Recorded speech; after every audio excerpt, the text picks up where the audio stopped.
Packard l5351 all-in-one desktop computer came in around the major Windows 7 era. It came in around 2013 to 2011. I'm not too sure, I've seen many models of these computers going around, and I acquired one quite randomly. But the standard specs it came with was an Athlon II 220, which was dual core clocked at 2.8 GHz with 4 GB of DDR3 RAM running 1300 MHz in dual channel. And I've got it today basically. I got it for free, but the person who bought it for 20 quid off their boss. It had no hard drive in because it died, and I just got given it because like, oh, if you've got an hard drive you can have it. So I stuck in a little like 5400 RPM laptop drive at around 250 gig. If I got it actually from a PS3 to be fair, I'm not sure. I got a load of random hard drives and shit laying everywhere, and I stuck it in. I've installed Windows 10 and I've decided I'm going to give it to my little cousin Freddie. He's getting into gaming and stuff. He's got an Xbox One, but he likes a lot of these PC gamers. So I thought, you know what, I'm going to teach him young. I'm going to give him this computer. I've installed Half-Life, I've installed Portal, Half-Life 2, and a few other bits and bats, some cool games, some classics. Just because I want to get into it right. I want to really like play story games, because a lot of these kids start on like games like CS:GO. It's just like, no, they're the worst games to start on, the most toxic. They're just the most cancerous communities. I'd rather start on Half-Life 2 and learn to appreciate a game properly on Half-Life 1. So yeah, I thought before I give it to him, I'll do a few benchmarks, because I was surprised. Most all-in-ones are quite weak. They're just like the netbooks of desktop computing, and this one's actually quite powerful because it's partnered with an mGPU. An mGPU is a motherboard GPU. This one had the GeForce 9200 in, and I think it shares RAM, I'm not too sure. The specs are a little shady because it's age, but it does have supported drivers up to the current NVIDIA one, so I was like, bonus. So yeah.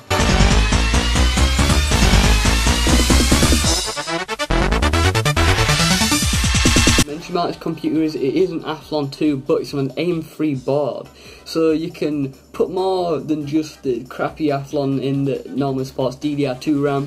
You can put in pretty much any, I think it's like effects series that isn't like the 20 version or the 50s, so like you could have like the 4300, I think that's an AM3 chip, but I'm not sure. But if this computer, if I'm going to upgrade it, I'd do it with all the standard stuff, and I'd probably put an Athlon I'd probably put an Athlon X4, the 630 in, because it's not like a Phenom, it's not super like ruthlessly power consuming, and it's like, it's really cheap at the moment because second-hand market is fantastic for computers currently.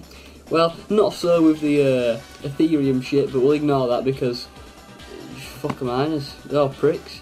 But yeah, if I were going to upgrade it though, I'd probably, like around Christmas time for him, I'd probably buy him a cheap case. Well, it'd be with his money, because he'd want to upgrade it if he enjoys it. He'd probably give me his money. He'd probably get like 120 quid for Christmas. He's just a kid.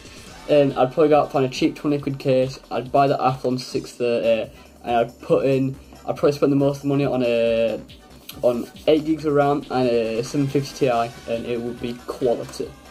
And then I'd let him like use Steam, because probably shouldn't be trusted, but if he's intelligent enough to complete Half-Life 2, he's intelligent enough to play like TF2 and CS and stuff like that. So I'm hoping at least that, because I want to be getting a PC game, I don't want to be a console peasant, but whatever. We're all the same really, as long as we enjoy the games and play them and aren't toxic, we're okay. So I'm going to shut up about the PC Master Race stuff. But yeah, we're going to get into the benchmarks now. You'll have like your FPS and whatnot and the year of the game, so hope you like it. I tried editing as much as possible because I want to do more. So we're starting this lift off strong with Portal. We're playing on all medium apart from shaded detail, which is on low with no anti-aliasing. We achieved a stable set of results, topping out at 59, bottoming out at 21, and with an average of 35 frames per second. With Portal being quite a linear game and being on the Source engine, we got some rewarding performance from the game, which is pretty good to see on this computer, because I really didn't have good expectations in gaming due to the onboard graphics, the motherboard graphics, not even integrated into the CPU, some old school stuff. But yeah, we got some good performance, and this will also reflect on Half-Life 2 in the next benchmark. So the second title on our benchmark is another Source title. It's Half-Life 2. We got a maximum of 91 frames per second on pretty much all mediums with no anti-aliasing or anything like that. We got 91 indoors. In or outside, we got about 55 into some like scenes where there's like a bit of explosion, a bit of combat.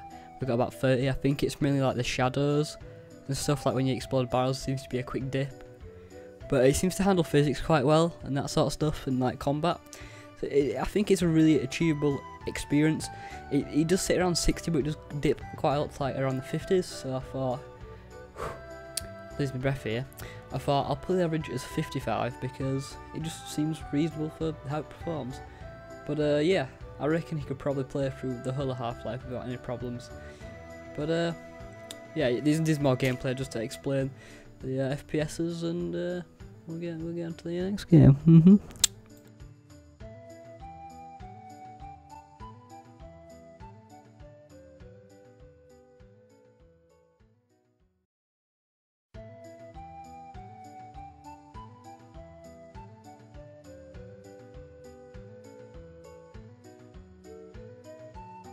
So the third game on our benchmark list is the classic Far Cry. We got it running in 1080p with the video stuff on literally low, and later on in the actual gameplay I did change the anti-aliasing to 0 from what you can see in settings now, so that's why I've chopped up the gameplay a bit. Also just show a range of frames, but yeah, I had no anti-aliasing. But the frames were pretty shit on this because the engine back in the day were ahead of its time. It were too far ahead for this computer. The CryEngine was insane in its day, and still brings his computer to its knees, and this is fairly modern as his computer. But yeah, in indoor bits we got like 30s, sometimes 25s, but the max I saw was actually looking at, I seen it was 36. The minimum FPS was 7 when I were in the sort of jungle bit. In average was 16 to around 40 when I were in gunfights in the sort of open, and it was not a pleasurable experience. This game is probably a write-off. But if you want to struggle with those FPS, you can, but I won't call it playable. Anyway, on to the next game. I'm just going to show a bit more footage to show the frames per second to you.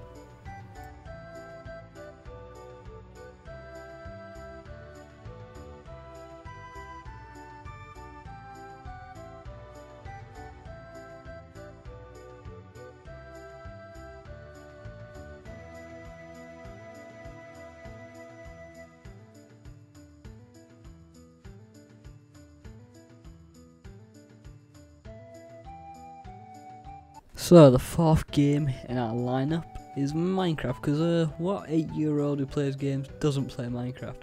So something must have been bottlenecking while playing this, because like the performance was just so stable, if you know what I mean, but it wasn't really pushing for much more and it wasn't dipping below. The least I saw was 22, and that when I was loading world, and the max I saw was 33, and now we're like looking up at the sky, and the average it sort of flickered around the 20s, but I mainly saw 26. But yeah, pretty pleasurable gameplay. So if you're gonna have this computer and play Minecraft, you can get away with it, but this one like low settings with about normal render distance, but most graphic options off and particles and stuff, but still quite playable.